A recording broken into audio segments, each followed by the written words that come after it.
You're failing at caring or empathizing with others, not because you've become good or heartless.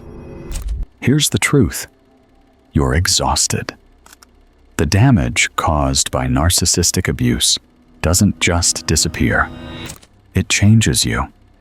And if you've ever been on the receiving end of narcissistic abuse, you know exactly what that feels like. Today, we'll break down the 7 reasons why those abused by narcissists never care anymore. Are you ready for number 1? Caring was used against narcissistic abuse victims. How do you keep caring when every time you do, it gets thrown back in your face? That's the place you ended up in. You used to care deeply, maybe too deeply, and you tried so hard to help, to understand, to fix things. But every time you showed compassion or concern, they used it against you. They turned your kindness into a weakness, manipulated your empathy, and made you feel foolish for even trying. After a while, caring started to feel like touching a hot stove, too painful to keep doing. So now, you pull back, not because you're heartless, but because your heart's been hurt too many times. You've learned to be careful with where you place your love. Not everyone deserves access to the parts of you that feel so deeply. And from now on, your compassion will come with boundaries, not apologies. Let's talk about number 2, narcissistic abuse. Victims are done trying to be heard. What's the point of talking if no one's really listening? That's how you started to feel, like your voice didn't matter. Every time you tried to express your feelings, they either brushed you off, twisted your words, or made you feel ridiculous for even bringing it up. You spoke, but it was like shouting into a void. So eventually, you just stopped. Not because you didn't have anything to say, but because you got tired of wasting your breath. You realized no amount of explaining would ever make them truly hear you. Now, silence feels safer than being shut down again. However, silence can also be lonely, a quiet reminder of how unseen and unheard you've been. Deep down, you still crave connection, someone who will listen without judgment. That longing is real, and it's the first step toward finding your voice again. Wanting connection doesn't mean you're going backward. It means your heart is still alive under all that hurt. You've learned to protect your voice, and now you get to choose who's actually worth sharing it with.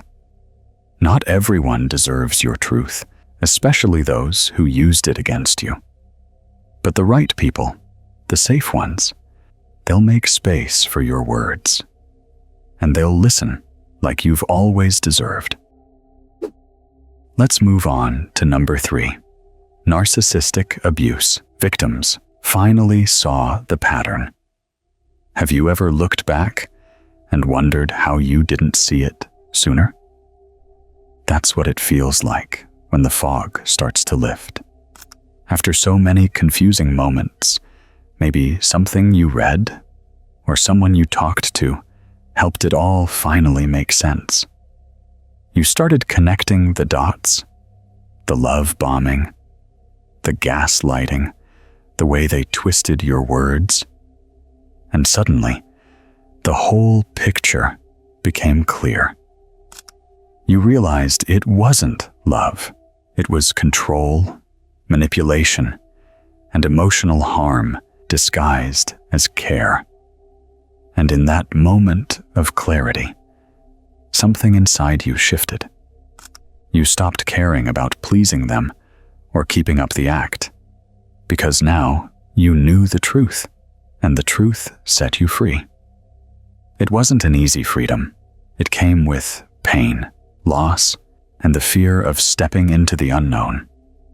But with every step away, you reclaimed a piece of yourself that had been buried for too long. And finally, you could start to heal, not as a victim, but as someone strong enough to choose peace. Now, let's continue to number 4. Caring feels one-sided. Why keep pouring from your cup when no one ever fills it back? You tried. You cared deeply, gave your time, your energy, your heart. And in return, you got crumbs, silence, or manipulation. After a while, it just felt exhausting. You kept hoping someone would see your effort and meet you halfway, but they never did. So now, you've stopped showing up for people who never showed up for you. It's not that you're cold, you're just tired of being the only one who cares. Protecting your heart became more important than chasing people who never deserved it. You're learning that your worth isn't tied to how much you give to those who take without thinking. It's okay to put yourself first and set boundaries that honor your peace. Remember, caring for yourself isn't selfish. It's necessary for healing and growth. And that's a powerful shift. You're not colder now, you're wiser.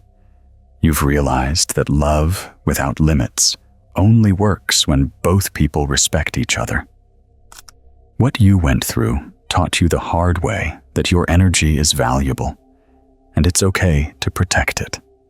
Caring isn't gone. It's just no longer given freely to those who don't earn it. And that's not something to feel guilty about. It's something to be proud of. You shouldn't miss number 5. Narcissistic abuse. Victims were conditioned to suppress emotion. Somewhere along the way, you were trained to believe that your emotions were wrong. Every time you cried, got angry, or even showed excitement, the narcissist made you feel like you were overreacting or being dramatic. So now, to keep the peace, or just survive, you learned to push those feelings down. You started second-guessing every emotion, wondering if you were being too sensitive. Over time, it just became easier not to feel at all. Numbing out became your way of coping because feeling was always punished. Now, not caring feels like safety. But deep inside, that numbness leaves a hollow ache, like a part of you is missing. The truth is, your emotions are valid and deserve to be heard, even if someone tried to convince you otherwise. Healing begins when you allow yourself to reclaim those feelings, one small step at a time. Are you still up for number 6? Narcissistic abuse. Victim's trust was repeatedly betrayed. How many lies does it take before you stop believing anything at all? If you've been with a narcissist for so long, you used to believe them. The sweet words, the promises to change, the moments when they acted like the person you fell for. You held on to hope, thinking maybe this time would be different.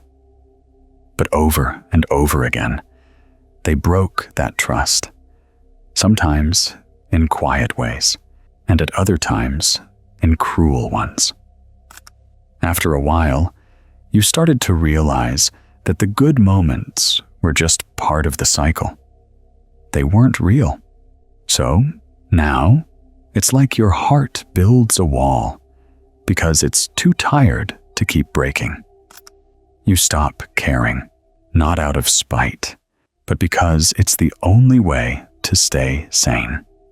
Yet beneath that wall, a small part of you still longs for truth and kindness. It's okay to feel weary. It means you've been strong for far too long.